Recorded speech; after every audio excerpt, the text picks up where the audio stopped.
versos de 6 a 11.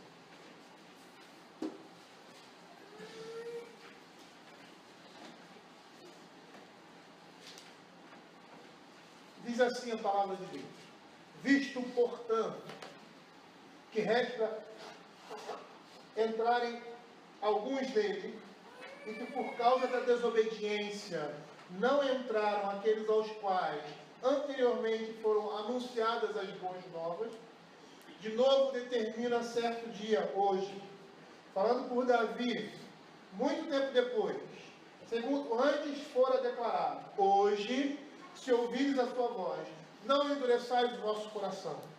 Ora, se José lhe houvesse dado descanso, não falaria posteriormente a respeito de outro dia. Portanto, resta um repouso para o povo de Deus. Porque aquele que entrou no descanso de Deus, também ele mesmo descansou de suas obras, como Deus das suas. Esforcemo-nos, pois, por entrar naquele descanso, a fim de que ninguém caia, segundo o mesmo exemplo de desobediência. Porque a palavra de Deus é viva e eficaz, mais cortante do que qualquer espada de 2 gumes, e penetra até o ponto de dividir alma e espírito, juntas e medulas, e é apta para discernir os propósitos e os pensamentos do coração. E não há criatura que não seja manifesta na sua presença. Pelo contrário, todas as coisas estão descobertas e patentes aos olhos daquele a quem temos de prestar contas. Apesar de irmos até o verso 13, nós vamos deixar esses 2 últimos versos, se for possível, chegarmos ao verso 11 hoje, para a próxima pregação. E hoje ficaremos, se assim o Senhor nos permitir, chegaremos até ao verso 11.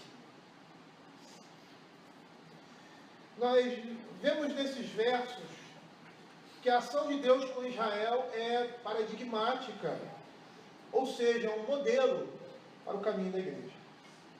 Então nós percebemos claramente, através dessa exposição, que do mesmo modo como Israel, nós temos a promessa de entrar no descanso de Deus, sendo Canaã, a terra prometida, uma imagem de um descanso, ou seja, do descanso eterno, tanto para nós, ou para eles no passado. A maneira como Deus agiu, nós temos visto isso com o seu povo no deserto, é a mesma maneira que Deus age conosco hoje, agora. Por isso nós vamos perceber as advertências do escritor sagrado, para não incorrermos nos mesmos erros de incredulidade e desobediência do povo ali no deserto. No verso 5, que foi exposto no domingo passado, nós temos na advertência divina uma palavra conclusiva, dizendo que aqueles que não puderam entrar no descanso, não entraram porque desobedeceram a palavra de Deus e endureceram os seus corações. Esse foi o motivo por que eles não entraram. Apesar de estarem sendo dirigidos por Deus, em seus corações, eles não estavam andando nos caminhos do Senhor, por causa da sua incredulidade, que redundava em desobediência à palavra de Deus. E às vezes nós não vemos as causas, mas somente as consequências. E nós vamos perceber que toda desobediência tem a sua origem na incredulidade. Os versos seguintes, os versos que nós vamos desenvolver hoje, o escritor vai mostrar que o descanso de Deus nos aguarda e que devemos lutar para entrar nesse descanso. O verso 6 diz assim: visto, portanto, que resta entrarem alguns nele, que por causa da desobediência não entraram, aqueles aos quais anteriormente foram anunciadas as boas obras. Uma coisa que nós precisamos entender inicialmente, a primeira coisa que nós precisamos entender ao nos deparar com esses versos, é que o verso 6 é introdutório ao verso 11. E eu gostaria de ler para que os irmãos percebessem isso. Visto, portanto, que resta entrarem alguns nele, e que por causa da desobediência não entraram aqueles aos quais anteriormente foram anunciadas as boas novas, esforcemo-nos, pois, por entrar naquele descanso, a fim de que ninguém caia, segundo o exemplo de desobediência. Nós vamos perceber que os versos 7 a 10 representam uma estrutura parentética, ou seja, o escritor sagrado, ele abre um parêntese para falar sobre esse descanso, antes de concluir a exortação, e dar mais força a essa exortação, porque nós vamos perceber assim, visto que resta um descanso, e que alguns deles não entraram por causa da desobediência, esforcemos-nos, pois. E aí ele vai dizer que tipo de descanso é esse, a tornar mais grave a sua expressão, para mostrar a força desse argumento de que nós precisamos nos esforçar para entrar nesse descanso, que no verso de 7 a 10, o escritor sagrado vai nos apresentar, vai especificar. E aí nós gostaríamos de considerar alguns aspectos agora, nesse verso, no verso 6, para entendermos a complexidade, a seriedade, aí a urgência que temos de nos esforçar para entrar nesse descanso. Uma coisa que salta aos nossos olhos aqui nesse verso 6, que há um fato que é inalterável aqui. Ou seja, Deus não quebra a sua palavra. Esse é o primeiro aspecto que nós precisamos observar aqui no verso 6. Por quê? Porque sabemos que Josué e Caleb, eles entraram na terra de Canaã. E por que eles entraram na terra de Canaã? Porque eles confiaram em Deus. E Deus manteve a sua palavra. Eles foram privilegiados em entrar na terra da promessa. Por quê? Porque Deus não quebra a sua palavra. E foi isso que ele disse. Que eles entrariam no descanso de Deus. Mas eles entraram por causa da fidelidade. Porque eles confiaram, obedeceram a voz do Senhor. Dessa forma nós somos exortados a entrar no descanso de Deus, porque Ele é fiel, porque Ele cumpre as suas promessas, Ele cumpre aquilo que Ele diz. E se nós aceitarmos a sua palavra e fizermos a sua vontade de forma obediente, a promessa do descanso será cumprida para nós. O segundo aspecto, além desse fato ser um fato inalterável, Deus não quebra a sua palavra, nós vamos perceber que essa recompensa de entrar no descanso é uma recompensa justa. Também é justo aqueles que não entraram. Alguns entram no descanso, outros não. E nós vamos ver que não há injustiça nem favoritismo da parte de Deus. Os que não entraram foram aqueles que ouviram e receberam a lei de Deus por meio de Moisés, mas se recusaram a aceitar a promessa. Eles rejeitaram essa promessa. Eles foram desobedientes à vontade de Deus, resistiram ao Senhor constantemente em seus corações. E quando eles chegam ali diante do momento crucial em que eles iriam tomar a cidade, a terra prometida, Canaã, eles não creem no Senhor e voltam atrás. E a rebeldia deles é tanta que o Senhor dá um juízo sobre eles e eles fazem o contrário. Não, agora nós vamos. Depois o Senhor dizer que, não, agora vocês vão passar 40 dias, 40 anos no deserto. Se rebelaram 2 vezes. Se rebelaram com a voz de Deus, se rebelaram da disciplina de Deus. Eles foram desobedientes, resistiram constantemente em seus corações a palavra de Deus. Como nós vemos lá em Números, num dos exemplos, 14, verso 11. Disse o Senhor a Moisés: até quando me provocará este povo? E até quando não crerá em mim, a despeito de todos os sinais que fiz no meio deles? Eles eram indesculpáveis, porque embora tenham ouvido o Evangelho, escolheram desobedecer e receberam uma justa recompensa. Eles receberam o que mereceram quando lhes foi negada a entrada em Canaã. Mas além de considerarmos aqui no verso 6 a questão que está sendo desenvolvida aqui, a promessa de Deus, a palavra de Deus em relação ao povo. Nós vimos que existe aí um fato inalterável, Deus não quebra a sua palavra. Eles recebem uma recompensa justa, tanto aqueles que não entraram, como aqueles que entraram, como Josué e Caleb. E nós vamos perceber que essa promessa é repetida. Deus continua no controle, Ele reina e domina. A sua promessa não foi anulada, apesar de terem eles desobedecido e se tornado incrédulos. Para nós isso pode parecer fácil, mas para os leitores da carta de Hebreus, isso poderia ser uma dúvida. A geração do deserto não alcança a promessa, com exceção de Josué e Caleb. E nós percebemos que é bem verdade que o ser humano ele pode se excluir tanto da promessa como da salvação de Deus.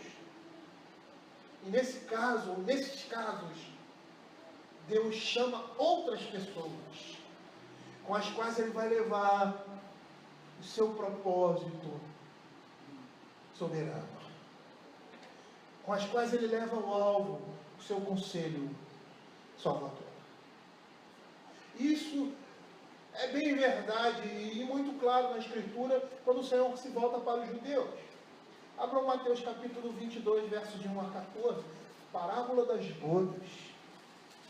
A parábola das bodas é um texto clássico com relação a isso. O Senhor chama aqui o seu povo, e aí ele estava se referindo aos judeus. Mateus capítulo 22, verso, vou abrir aqui a minha Bíblia, de 1 a 14. Ele conta uma parábola de um rei que chama os seus servos a partilhar, a comemorar, a participar de uma festa, do casamento do seu filho,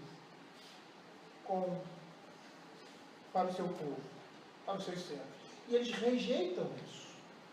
Eles rejeitam essa festa, inicialmente, 2 vezes. A primeira vez o convite, a segunda vez a insistência. E nós vamos ver que o Senhor Jesus está falando com relação aos profetas que vieram e profetizaram a respeito de Cristo. E eles rejeitaram. E eles foram rejeitados porque rejeitaram a promessa e o convite da graça de Deus que estava sendo oferecido a eles.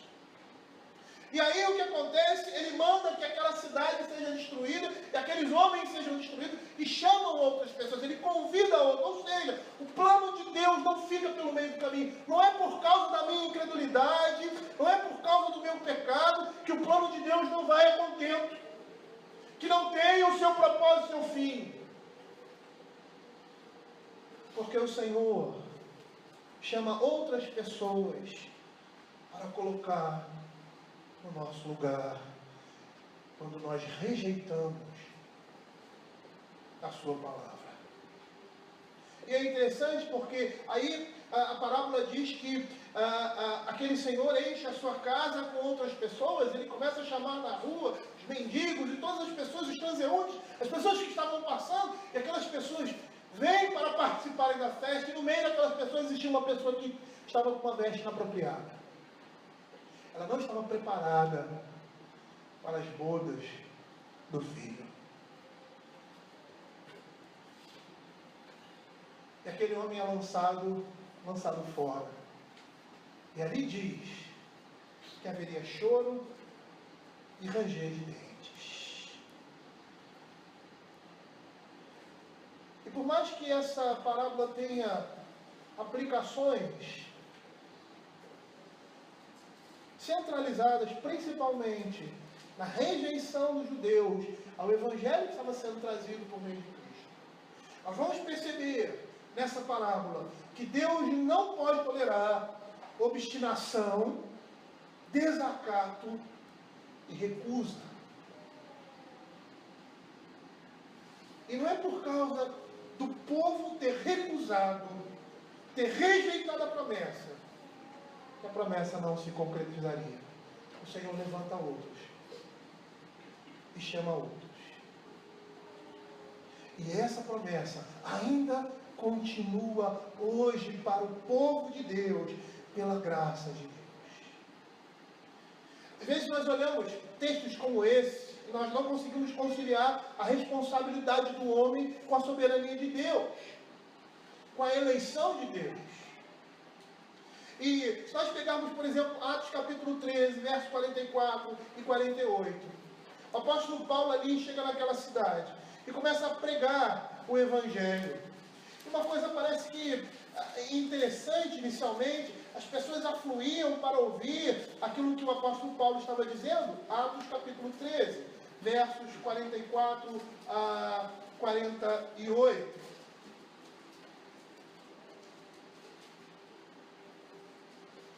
E aí, nesse meio tempo, chegam os judeus e começam a desdizer e a lançar impropérios e tudo aquilo que o apóstolo Paulo prega. E parece que a mensagem do Evangelho ali ficou diminuída.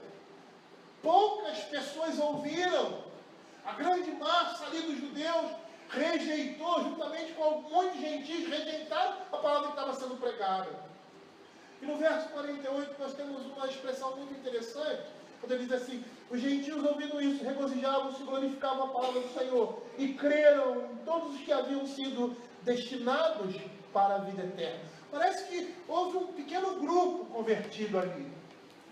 E não foi o grupo que supostamente, aos nossos olhos, aceitaria essa palavra, porque já tinha o Evangelho do Velho Testamento, e agora eles estavam recebendo o Evangelho, a continuidade, ou seja, a aplicação, a concretização da promessa em Cristo Jesus.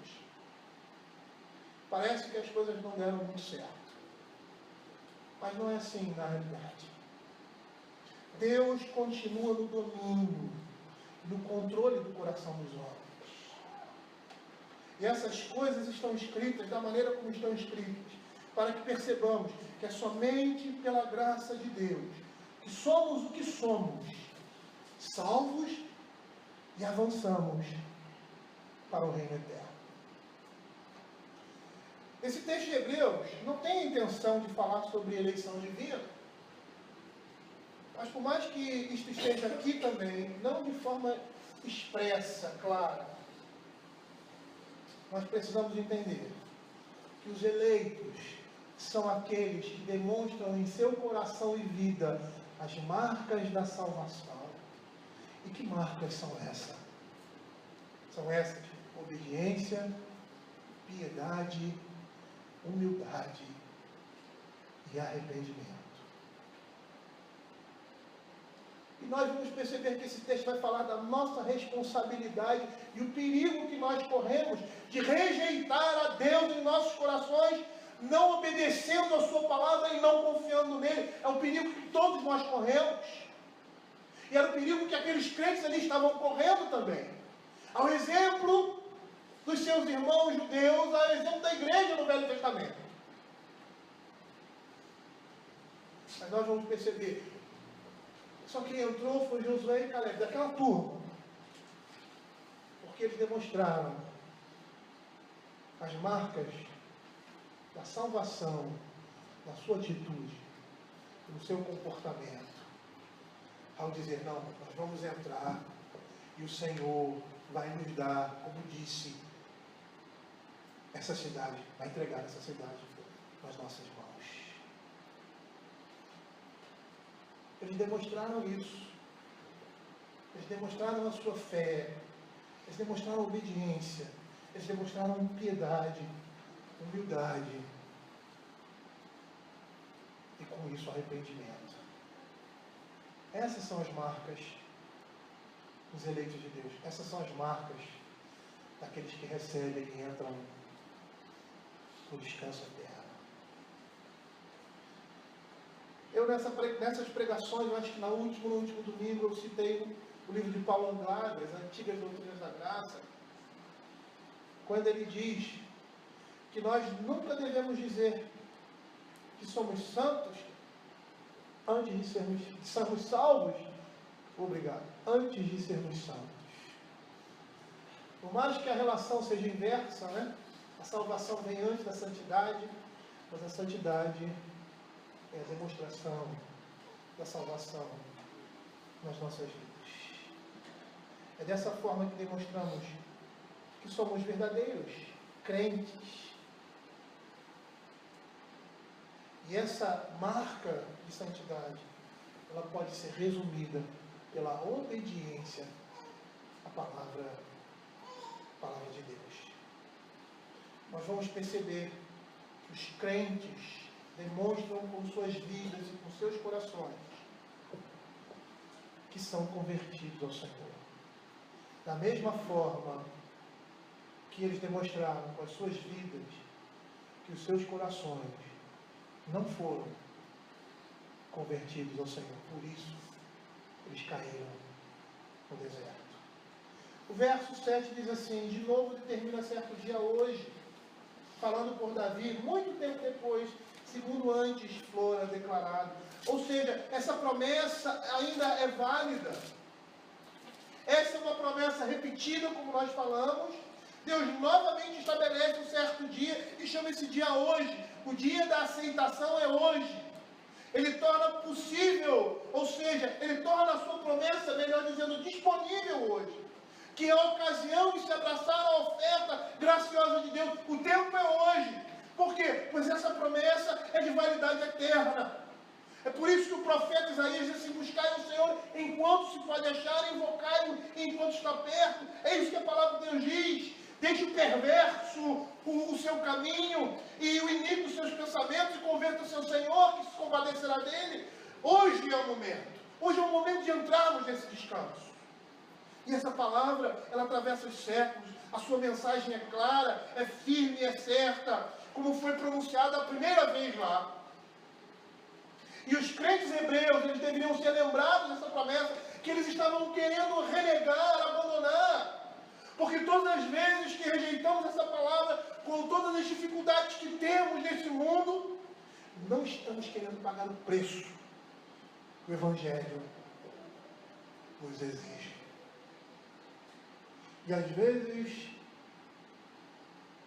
nós demonstramos isso, não abandonando a igreja, mas muitas vezes, vivendo ainda no meio do povo de Deus, mas com o coração longe e não disposto a pagar o preço que o Evangelho exige de nós. É interessante porque eu não sei da onde se tira na Escritura que nesse mundo, aqueles que têm aflições estão longe do Senhor. Aqueles que passam por dificuldades estão longe do Senhor. Aqueles que vivem problemas por causa do Evangelho, direta ou indiretamente, são pessoas que estão em pecado. Eu não sei de onde tiraram essas coisas. Eu não sei de onde tiraram que a prosperidade desse mundo representa comunhão plena com Deus. Porque não é isso que a Escritura nos diz. Não é isso que a palavra de Deus nos diz. Quando Jesus, lá na narrativa de Marcos, no capítulo 8, ele chama os seus discípulos e vira e mexe. É uma expressão comum. Vira e mexe. O Senhor sempre jogava os seus discípulos contra a parede. Havia uma mensagem que não era muito palatável, muito boa aos ouvidos, porque chamava-os à responsabilidade e decidirem a cada momento da sua vida em que direção eles iriam tomar. E num momento como esse, o Senhor chega para os seus discípulos e para aqueles que estavam ao seu redor, dizendo assim, então convocando a multidão, Marcos 8, 34 a 35. E juntamente os seus discípulos dizem, se alguém quer vir após mim, a si mesmo se negue, tome a sua cruz e siga-me. Quem quiser, pois, salvar a sua vida, perdê-la-á. E quem perder a vida por causa de mim, do Evangelho, salvá-la-á. Muitas vezes nós queremos descansar nesse mundo. Mas nós nos esquecemos que esse descanso prometido por Deus só teremos no dia do Senhor, na cidade celestial. No verso 8, o escritor diz assim, ora, se Josué houvesse dado descanso, não falaria posteriormente a respeito de outro dia. E para nós entendermos de uma forma mais apropriada o que o Escritor está querendo dizer. Nós precisamos voltar ao Velho Testamento para entender especificamente o que ele fala aqui. Por quê? Porque Deus prometeu aos israelitas viajantes, quando Moisés, que eles entrariam no descanso, quando Moisés declarou as seguintes palavras. Por exemplo, em Deuteronômio capítulo 12, verso 10, quando ele diz assim: mas passareis o Jordão e habitareis na terra que vos fará herdar o Senhor, vosso Deus, e vos dará descanso de todos os vossos inimigos em redor, e morareis seguros. Essa palavra estava relacionada a várias outras promessas, também relacionadas ao descanso, que o Senhor havia dado ao povo. Quando ele diz assim, em Deuteronômio ainda, capítulo 3, verso 20, até que o Senhor dê descanso a vossos irmãos, como a vós outros, falando daquelas tribos que ficaram daquém do Jordão, para que eles também ocupem a terra que o Senhor vosso Deus lhe dá, da além do Jordão. Então voltareis cada qual a sua possessão que vos deu. Semelhante também a Deuteronômio capítulo 5, verso 33. Andarei em todo o caminho que vos manda o Senhor vosso Deus, para que vivais. Bem vos suceda, e prolongueis os dias na terra que haveis de possuir. Deus prometeu descanso aos israelitas, e essa promessa foi cumprida literalmente quando Josué se dirige ao povo, a tribo de Ruben, Gad, a meia tribo de Manassés, aqueles que ficaram daquém do Jordão, e diz, como está escrito lá em Josué 22, 4, o Senhor lhes deu repouso em redor, segundo tudo quanto jurara a seus pais. Nenhum de todos os seus inimigos resistiu diante deles, e todos eles o Senhor lhes entregou na mão. Nenhuma promessa falhou de todas as palavras que o Senhor falara à casa de Israel. Tudo se cumpriu, a palavra de Deus se cumpriu. O Senhor deu descanso ao seu povo, colocou numa terra de descanso.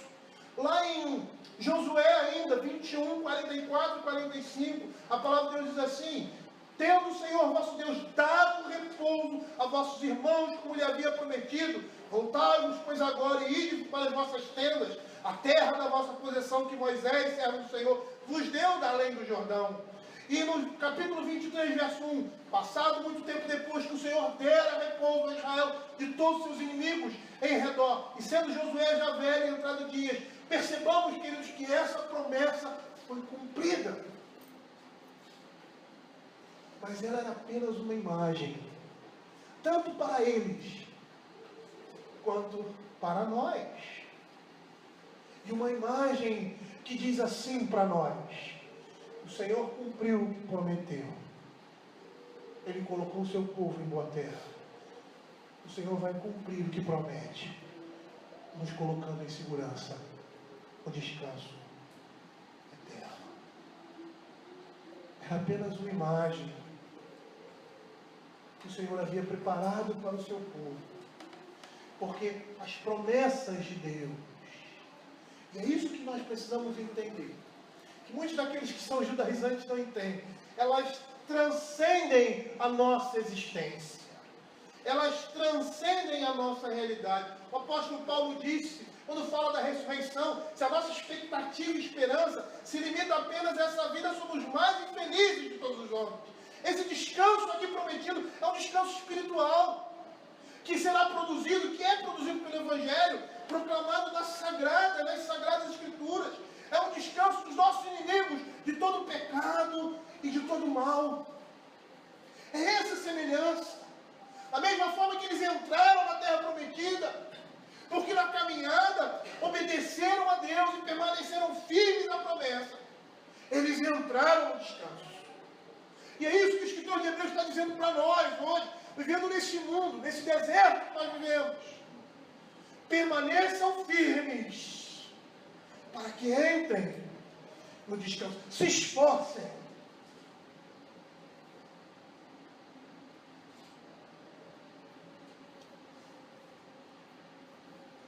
É um descanso do pecado e do mal.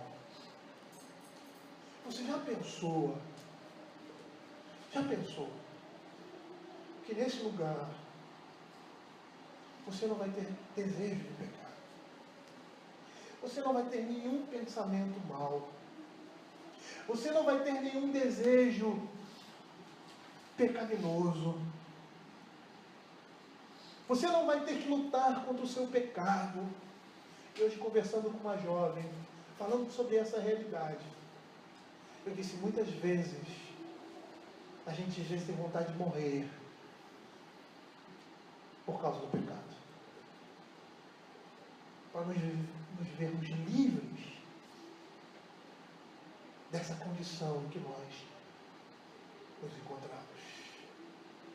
É esse descanso que nós almejamos.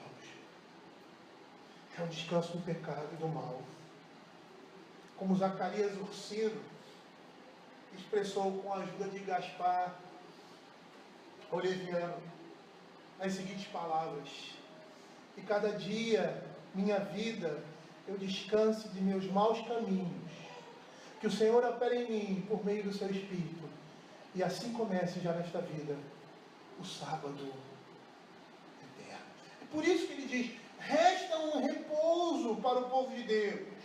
O autor sagrado mostrou que a partir do Salmo 95, como nós lemos, que o descanso dos que os israelitas gozaram não era o descanso que Deus pretendia para o seu povo. O descanso pretendido é um descanso eterno, é um descanso espiritual. Por isso, a conclusão aqui do autor sagrado, resta um repouso para o povo de Deus. Pois esse descanso, nem Josué, nem Moisés, nem qualquer outro pode nos dar, a não ser Cristo. Porque aqui, na vida de Josué, nós temos um tipo de Cristo. Porque da mesma forma que Josué liderou um povo, destruindo os seus inimigos, para que entrasse na terra prometida. E é isso que diz Deuteronômio capítulo 31, verso 7, quando diz assim, chamou Moisés a Josué, ele disse na presença de todo Israel, ser forte e corajoso, porque com este povo entrarás na terra que o Senhor, sob juramento, prometeu dar a teus pais, e tu os farás herdá-la. Da mesma forma que Josué lidera e destrói todos os seus inimigos, Cristo faz isso com a sua igreja. E quando Josué adentra ali os portões destruídos de Canaã, ele estava representando aquilo que Cristo faz na nossa vida, entrando nos portais eternos e nos conduzindo juntamente com Ele para assentar em Cristo os lugares eternos. Nós estamos assentados em Cristo Jesus, os lugares eternos. É Cristo que faz isso com a sua igreja, conduzindo-a ao descanso. Olha o que Hebreus, 1 Coríntios, capítulo 15, verso 24 e 28 nos diz. Então virá o fim, quando ele entregar o reino ao Deus e Pai, quando houver destruído todo o principado, bem como toda a potestade e poder, porque convém que ele reine até que haja posto todos os inimigos debaixo dos seus pés. E o último inimigo a ser destruído é a morte. Porque todas as coisas ele sujeitou debaixo dos seus pés. E quando diz que todas as coisas lhe são sujeitas, certamente exclui aquele que tudo lhe subordinou, o próprio Deus. Quando, porém, todas as coisas lhe estiverem sujeitas, então o próprio Filho se sujeitará àquele que todas as coisas lhe sujeitou, para que Deus seja tudo em todos. Olha a linguagem de Apocalipse, capítulo 21, versos de 1 a 5. Vi novo céu e nova terra, pois o primeiro céu e a primeira terra passaram, o mar já não existe. Vi também a cidade santa, a nova Jerusalém, que descia do céu da parte de Deus, ataviada como noiva, adornada para o seu esposo. Então ouvi grande voz vinda do trono, dizendo, eis o tabernáculo de Deus com os homens, Deus habitará com eles, eles serão povos de Deus, e Deus mesmo estará com eles, e lhes enxugará dos olhos toda lágrima, e a morte já não existirá, já não haverá luto, nem pranto, nem dor, porque as primeiras coisas passaram, e aquele que está sentado no trono disse, eis que faço nova todas as coisas, e acrescentou, escreve, porque estas palavras são fiéis e verdadeiras. Essa é a promessa de Deus para o seu povo. Esse descanso é um descanso espiritual, é uma cessação de pecar, e envolve não somente a nossa consciência, mas o nosso corpo transformado na presença sagrada de Deus entre nós.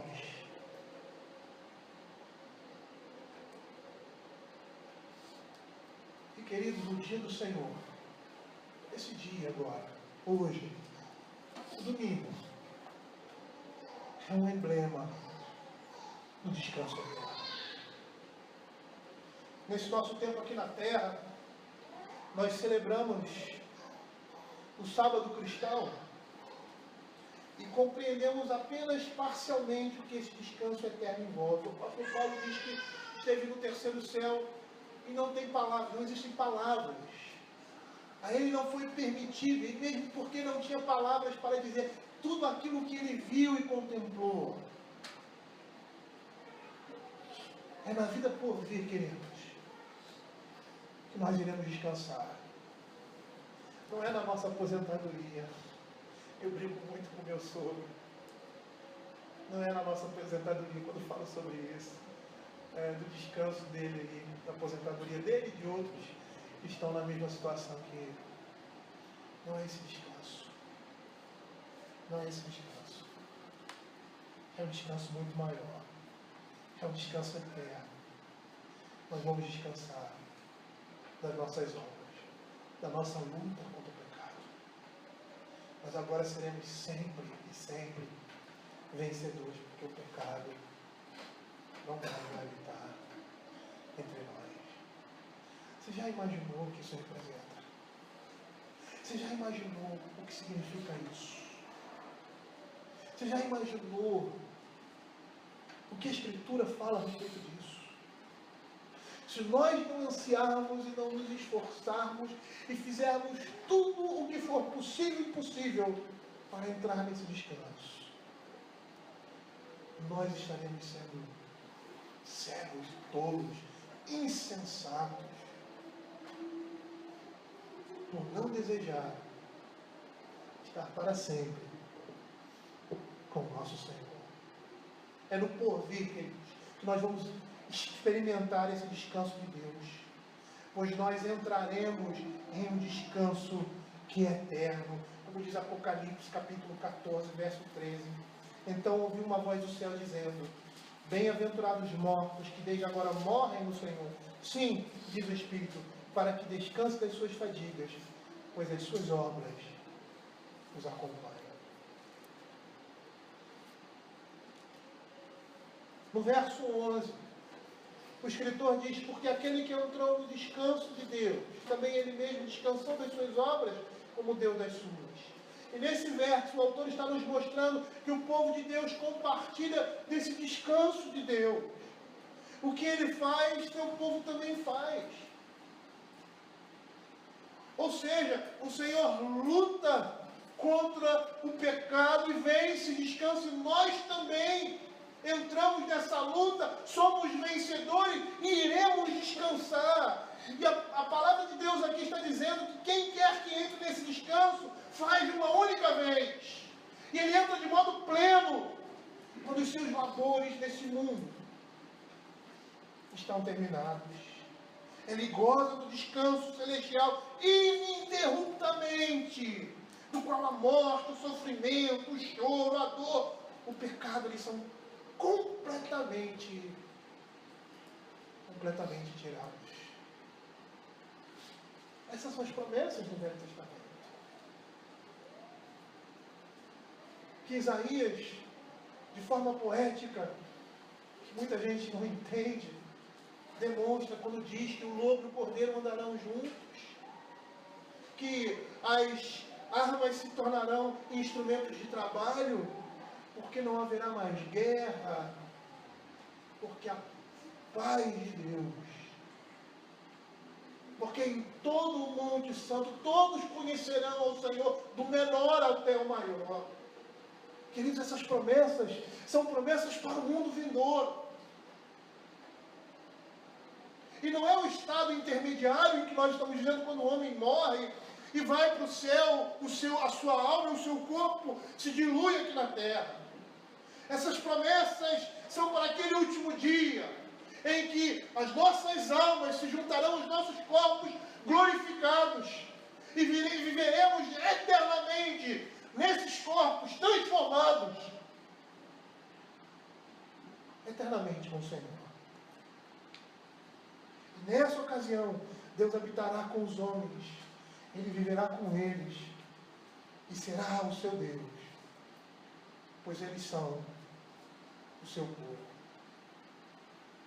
Apocalipse capítulo 21, verso 4, ele diz assim: Ele lhes enxugará dos olhos toda lágrima, e a morte já não existirá, já não haverá luto, nem pranto, nem dor, porque as primeiras coisas passaram.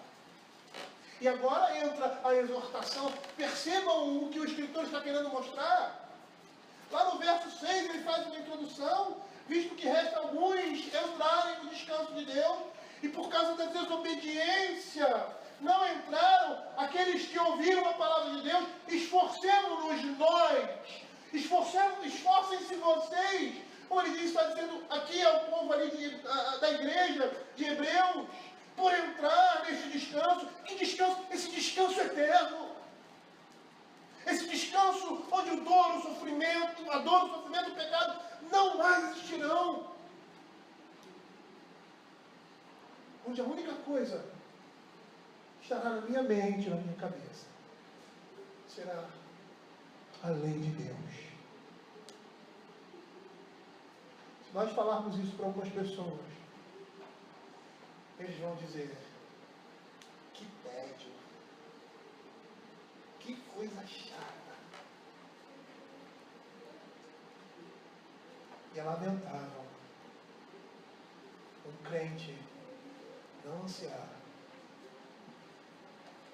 para que a sua mente, e consequentemente o seu coração, fique pleno e cheio da palavra de Deus. É por isso que ele diz: esforcemos-nos para entrar nesse descanso. O verso 6 foi uma introdução para esse verso. Visto que falta alguns entrarem nesse descanso, nós precisamos nos esforçar para entrar nele. E nesses versos que nós chamamos aí de parênteses ou parentético, o escritor sagrado nos diz que tipo de descanso é esse esperado. E ele agora nos exorta a lutar por esse descanso, que não é um descanso físico, mas é um descanso espiritual. Lutar sinceramente para viver em harmonia e santidade nessa peregrinação nossa para os céus. Fazer a vontade de Deus e obedecer a sua lei. E Paulo vai falar isso em Filipenses de outra forma, lá no capítulo 2, verso 12, quando ele diz assim: assim, pois, meus amados, como sempre obedeceste, não só na minha presença, porém muito mais agora na minha ausência. Ao invés de dizer, esforcemos-nos para entrar no descanso, ele diz, desenvolvei a vossa salvação com temor e tremor. É a mesma coisa que o escritor de Hebreus está dizendo. Se nós formos olhar aqui para a palavra esforçar-se, esse verbo pronominal, significa fazer esforço, se empenhar, ser diligente. E é essa a mensagem do Evangelho para nós nesse mundo. Sermos diligentes na vida cristã.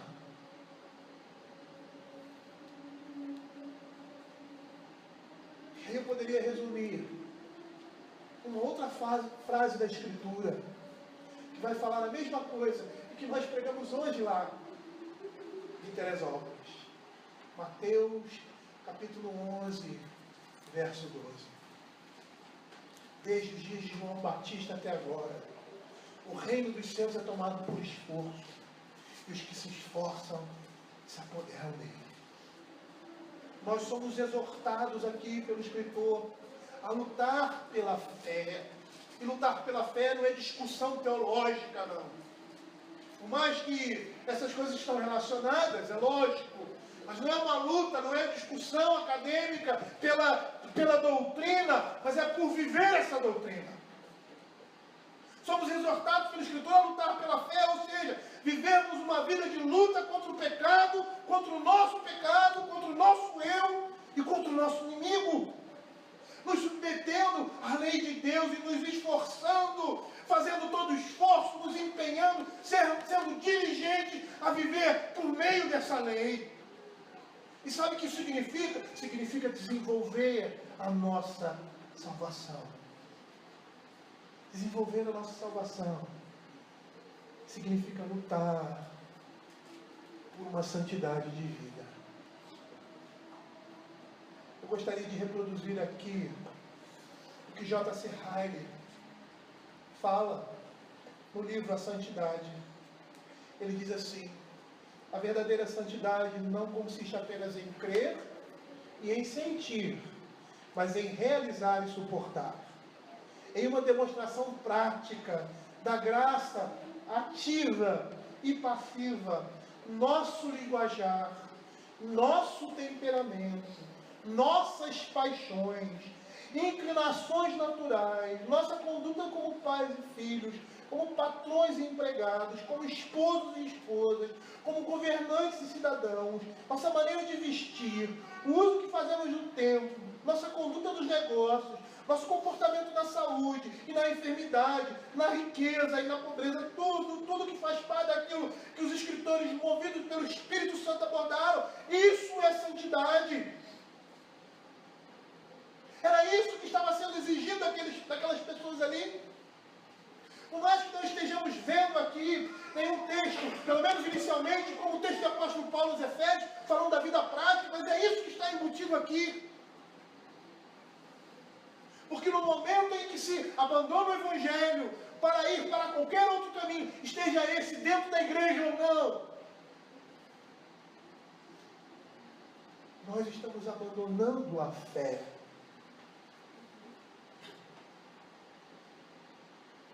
E aí, no dizer de Paulo Andrada, nós precisamos mostrar para nós mesmos e para o mundo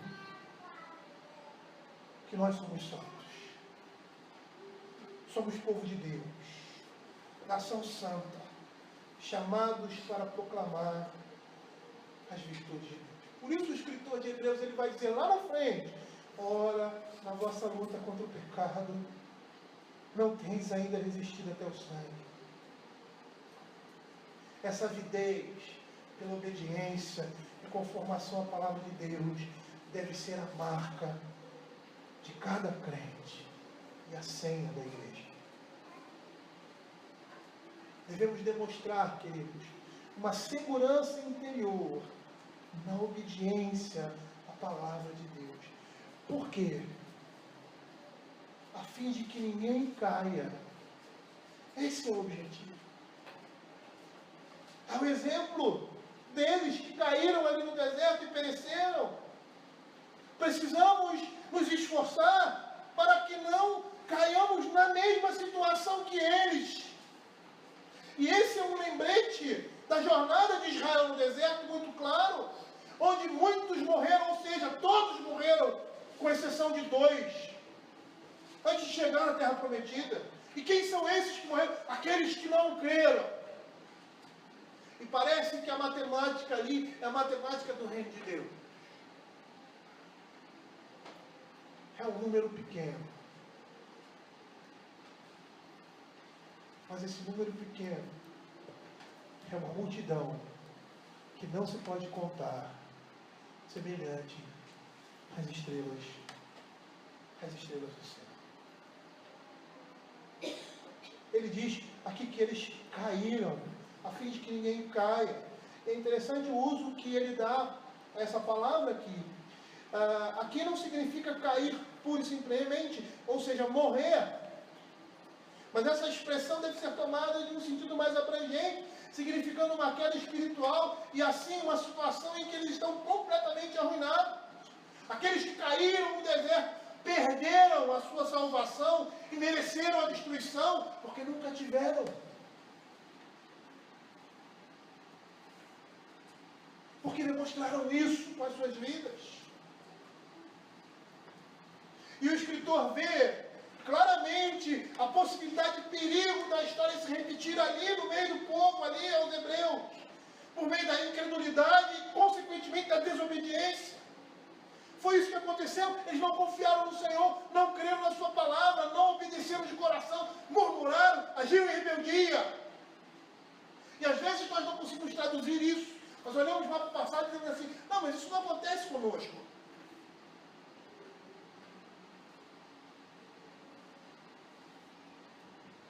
Mas a perspectiva de santidade da vida cristã hoje em dia está tão diluída, que nós não conseguimos fazer essa ligação. Eu nunca vou pecar assim como eles. Eu já falei isso. Que povo burro. Eu já disse isso várias vezes. Como é que pode, cara? Deus mostrando assim de forma portentosa e tal, eles viram. E como é que eles agiram dessa forma? Como é que eles renegaram? Se viravam contra o Senhor constantemente, duvidavam de Deus. Isso é o que nós fazemos constantemente. A imagem deles é a nossa imagem. E se você não consegue se ver neles, eu acho que você já está morto.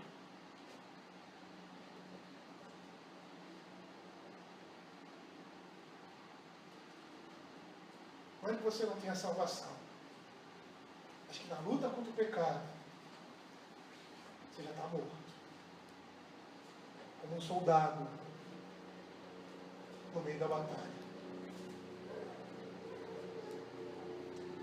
E um bom exemplo que nós podemos dar é a falta de santidade. Um exemplo que nós podemos dar é a falta de santidade. Mas isso é tão abrangente, né? Esse é o grande perigo. Nós acharmos que nós estamos na igreja, e por acharmos que nós estamos na igreja, nós estamos salvos. E aí baixamos as nossas armas. É lógico que a igreja pode nos dar essa segurança. Mas necessariamente nem todos aqueles que estão na igreja estão no Senhor. Por isso que a palavra de Deus nos chama todo o tempo a avaliar o nosso coração. Por quê? Porque muitas vezes nós estaremos agindo como os ímpios. E precisamos voltar ao caminho do Senhor.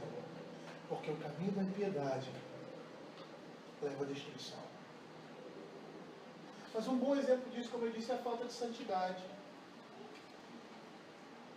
E a vida dos fariseus é um exemplo muito claro em relação a isso. Por quê?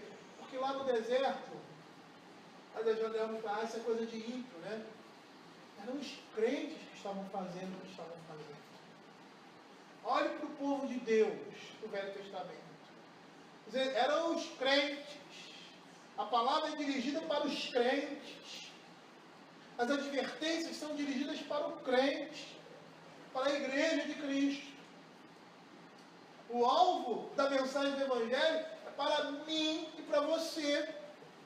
Ou seja, e muitos de nós estamos no meio do povo de Deus. Estamos perdidos. Porque não sabemos onde estamos. Porque achamos que somos bons demais. Uma coisa que eu aprendi com a fé reformada, muito interessante isso, eles sempre nos acusam. Muitas pessoas já me acusaram. Você se acha melhor do que os outros. Mas eu não me acho melhor que ninguém.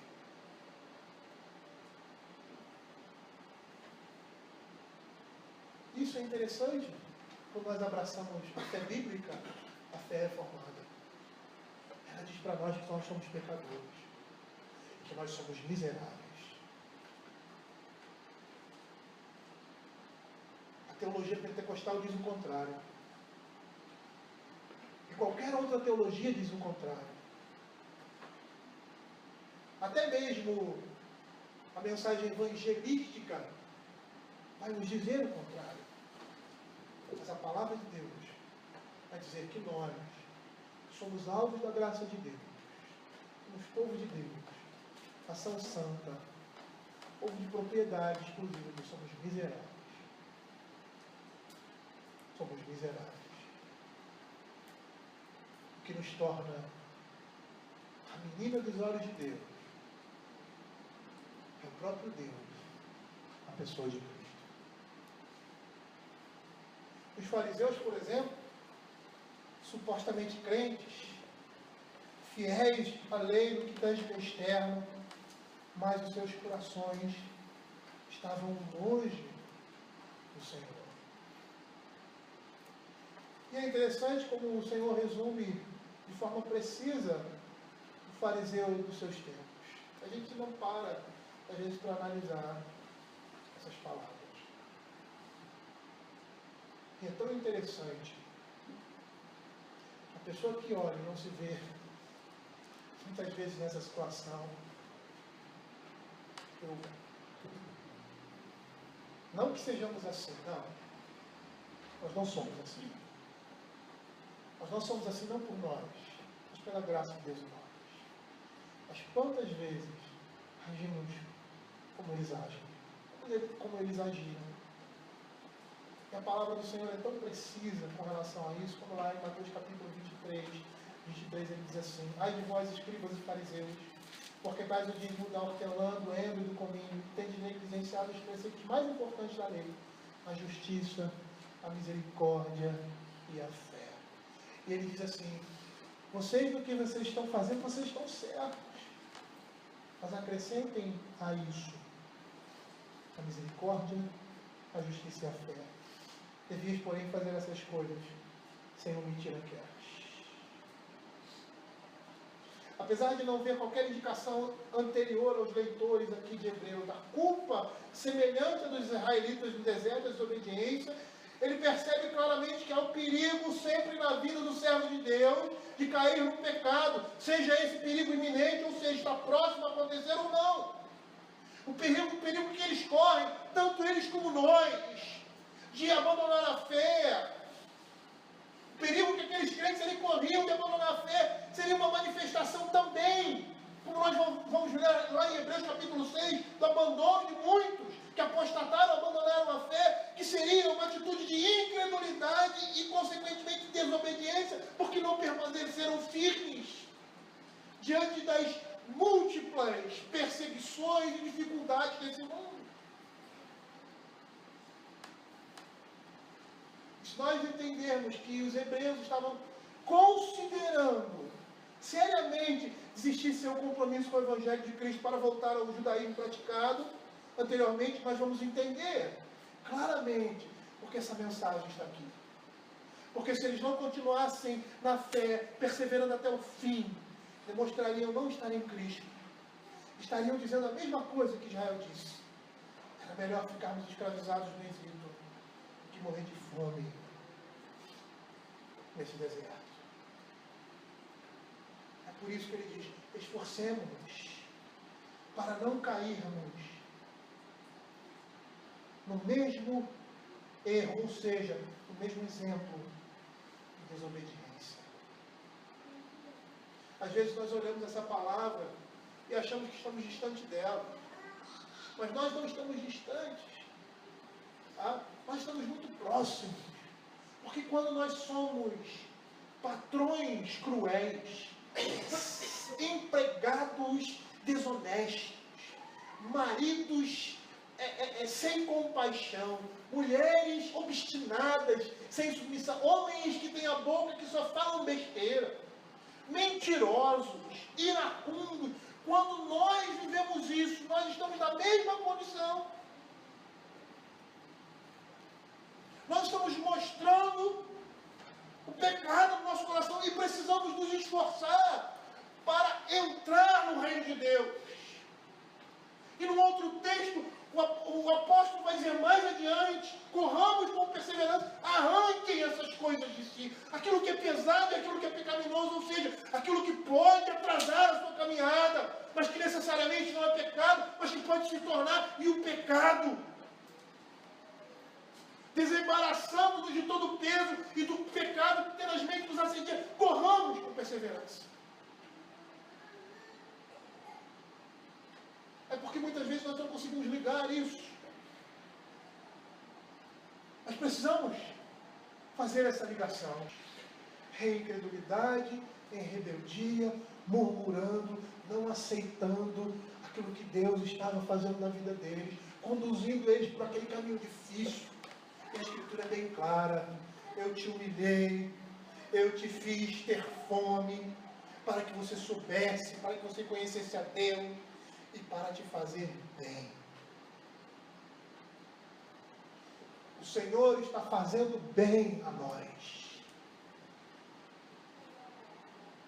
E é até mesmo, queridos, a nossa derrota, o nosso pecado, quando nós somos servos de Deus, eleitos do Senhor, serve para a glória dele, porque nós nos arrependemos e nos levantamos e nos fortificamos.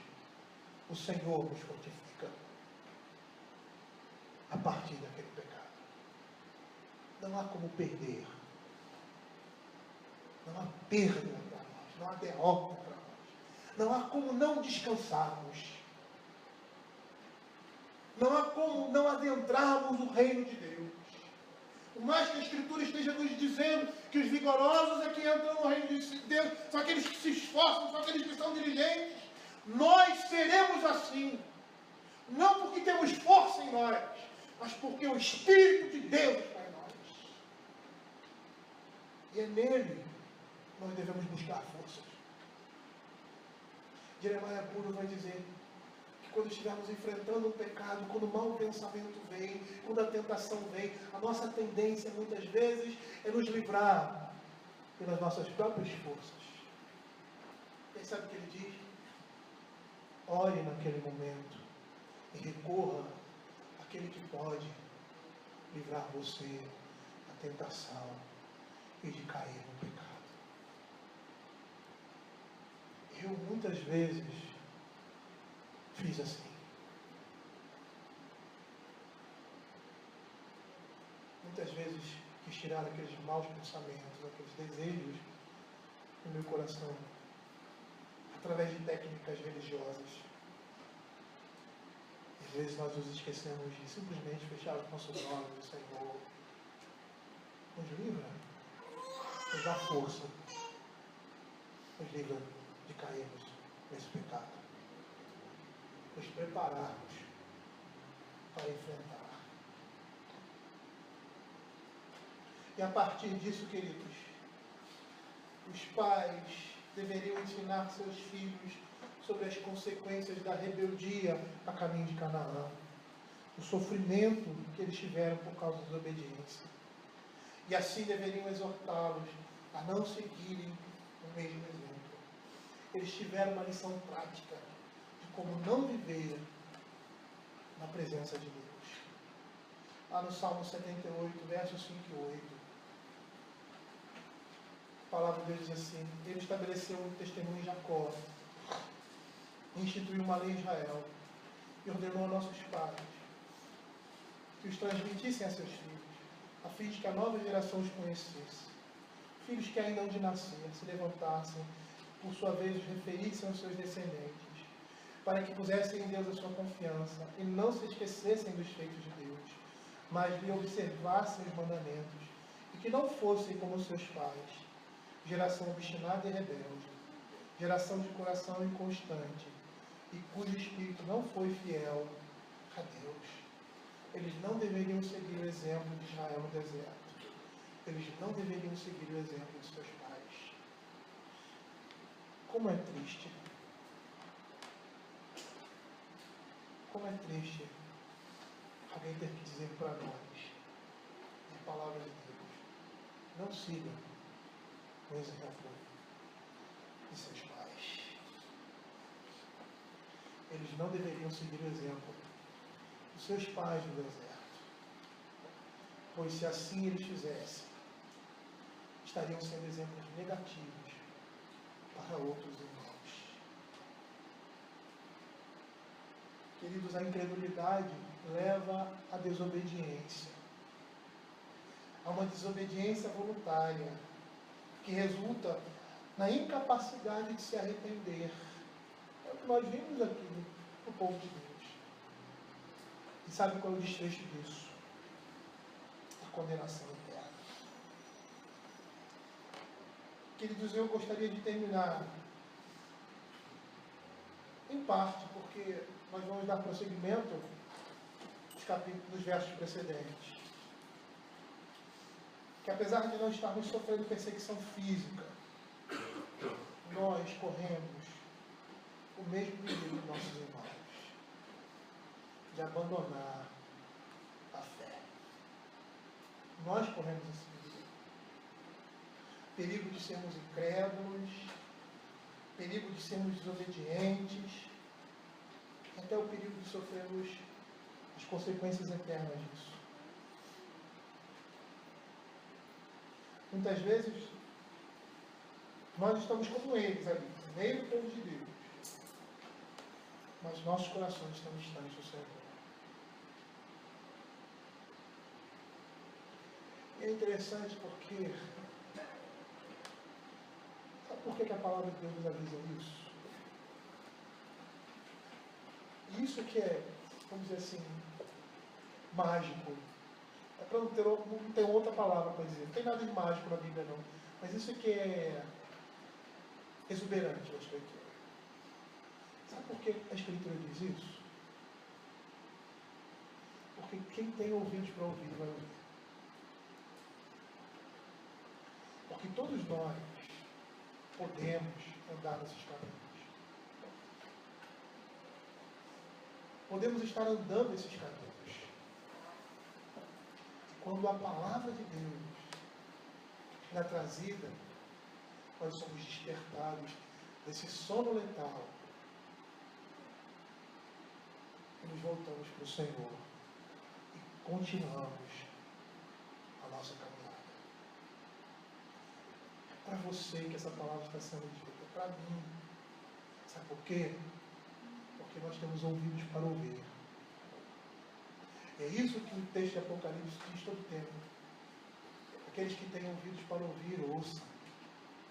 Por quê? Porque o profeta Isaías disse: ouvireis e não entendereis. Fecharei o coração e o ouvido desse povo, para que não entendam e para que não se arrependam. Mas isso, queridos, não é para nós. Não é para a igreja de Cristo. Não é para os filhos de Deus. Porque nós temos ouvidos para ouvir. Nós somos ovelhas que ouvem a voz do seu pastor e seguem. A marca da igreja, a marca do crente, é na orelha e nos pés. Porque nós ouvimos a voz do nosso pastor e nós o seguimos. Vamos orar.